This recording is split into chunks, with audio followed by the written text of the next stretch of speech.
persona probably did not represent the real Mickey. It was the real Mickey was a person behind the scene who was willing to negotiate and to work out deals that would, and when I say deals, that's in a good sense, to negotiate issues such that it would be better, not only for those in his district, but for those throughout the state of Texas. I'd say he was very flamboyant, very much an outsider who became the consummate insider. When he went to the State House, he had a big afro, large goatee. He was a fairly light-skinned African-American male with green eyes. I mean, he stood out in a lot of ways and did as much as he could to be as outlandish as possible when he first went into the State House to stand out even more. And then found a way to make people who were diametrically opposed to everything he stood for. He found a way to make them like him. When you begin to think about his contributions, some of his flashy dress that basically was kind of a sign of the time, and some of his debates, even though he was not victorious in a vote, but he articulated the issue. I think that he laid the groundwork for many young African Americans that desire to engage in public service at this level. He was real. Mickey Leland was real. I mean, and I think that there are too many people who hide who they are in the legislature and they don't present. But he would be called eccentric or different because he was different than, he wasn't eccentric in my neighborhood, but when he was up here around a lot of buttoned up older white gentlemen, of course he was. I mean, because they couldn't understand an afro and couldn't understand a dashiki and couldn't understand that he was playing them, as we call it. Like Barbara Jordan, Mickey Leland served in the Texas legislature and then was elected to the U.S. Congress.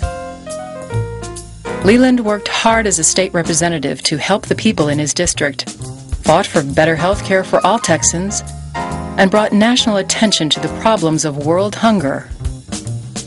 He was really concerned about the people all around the world. He didn't have this holistic approach to life, and he liked all people.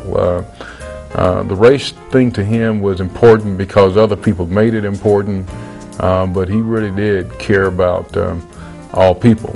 And not just African Americans. Mickey had such a wonderful, huge heart. That's the reason he was killed over in Biafra. He was over there trying to feed the hungry children over there.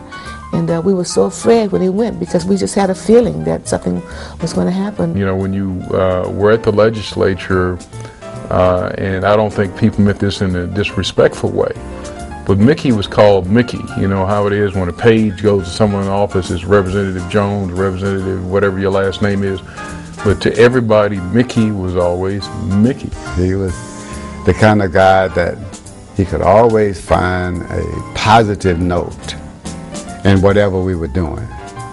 And he didn't have enemies that he held on to a long time. I mean, he just would shake it off and keep going. He was a role model for me because when he came to Austin in 1972, he just hit the ground running. He just knew what he wanted to do. He knew how to do it. He knew how to stand up and demand attention. And he had a very wide array of friends, from the poorest of the poor to the richest of the rich. And each group loved him, you know, just the same or just as much. He understood that wealthy people had done a lot of good and could do even more good, that he needed to reach out to them. He needed to find the ones that had hearts and that had concern and to try to work with them to make things happen for other people. So he had pretty much a broad view. He just had that kind of personality. Where he got that from, we don't know, but we worked together on a number of issues.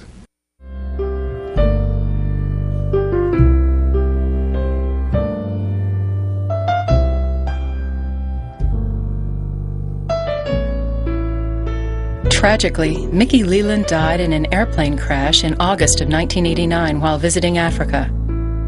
he was on a mission to a Sudanese refugee camp in Ethiopia. More than 300,000 Sudanese were in the camp fleeing famine and war in their country.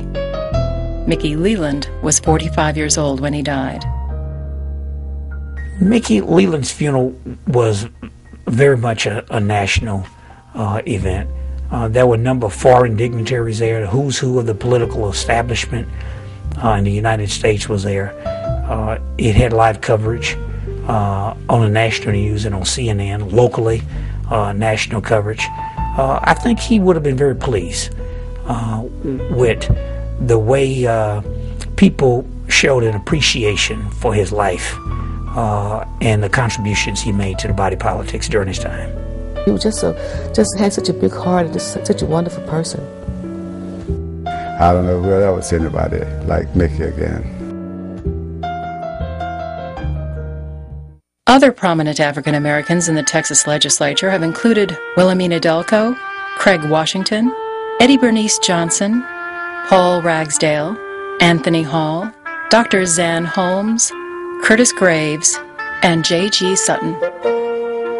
But it wasn't until the 60s when you saw African Americans come to the legislature after probably a 50-year absence from being there.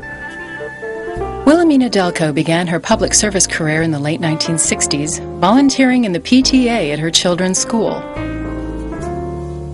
She was elected to the board of the Austin Independent School District, the first black to be elected to public office in Austin. In the mid-1970s, Mrs. Delco ran a successful campaign for the Texas House of Representatives, where she served for 20 years. Her main interest was education, particularly to help improve the education of minorities. She served on more than 20 committees during her distinguished career in the Texas legislature. Wilhelmina Delco lived in Austin, and she had served on the Austin Independent School District Board as a trustee. She came in, I think, in 1974 or 75 legislature, served in the area predominantly of education. A very hard-working person. She's also served as a Speaker Pro Tem. I thought she was a very powerful woman. She spoke what she thought and meant, and I thought she worked well to represent the citizens here in Austin. She really kind of avoided having the enemies, and she was a pro tem way back when, and she's one incredibly bright woman, and the things that she's done for Texas are just unparalleled. That's one thing that's missing from the caucus today, is that her zeal for higher education. Mrs. Delco felt very, very strongly that access to higher education was the key to one being successful. Her husband, Dr. Delco, Exalton Delco, actually taught Barbara Jordan, and he taught at many other institutions, including Houston-Tillotson University, where Representative Delco is presently the chair of their board. She knew that equalizing funding for the various colleges and the historically black institutions was important. When I had gotten to the point that I couldn't go any further because of the anger that I had created about the investigation of Prairie View and Texas Southern, and getting University of Texas investigated and Texas A&M investigated, then she picked up the mantle where I left off and was able to follow through with the to the end of the legislation, which we got the money from the Civil Rights group and so forth and so on.